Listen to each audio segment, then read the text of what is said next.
mamamatay yun. Para mayuyubi ito. Ah. Ay sir, nakasagasa akong kambing nun eh. Patay? Hindi po. Natumba ako sa motor. Motor. Pagkabangon ko, bumangon din siya. Madaya eh.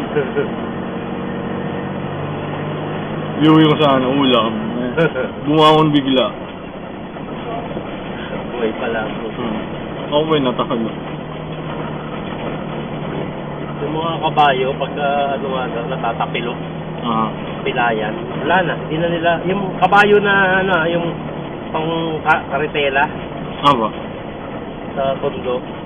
Pagka natatapilok daw yun, ba, na magayang pa na pilayan, wala na, hindi na nila papagalingin. Diretso na katay.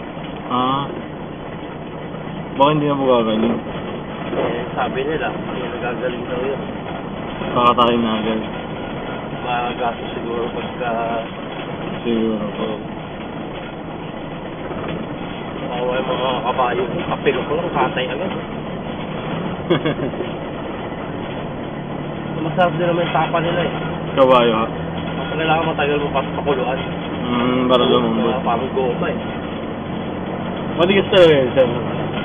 Pag hindi mo pinakuluan ng matagal, para mga 2 oras yata. Tagal na. Wala mo sa toyo.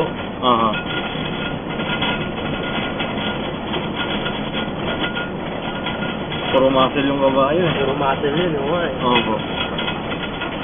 Pero pag nahuli mo naman yung timpla, na pagka naluto mo na maayos, ang sarap.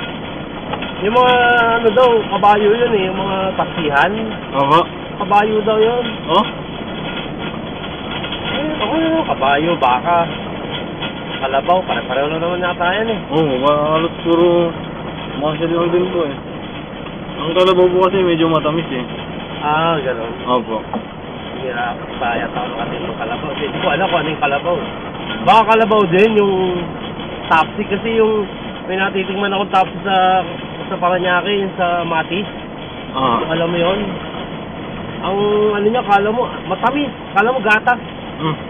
Baka hasa. Hindi ko sabi ko, gatas ng tapsi nila. Medyo mahilig ka sa matamis na yun ang tapsihan talaga para sa ano.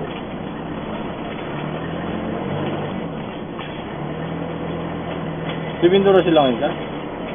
May pipintura, may sila Melvin. Yan na sila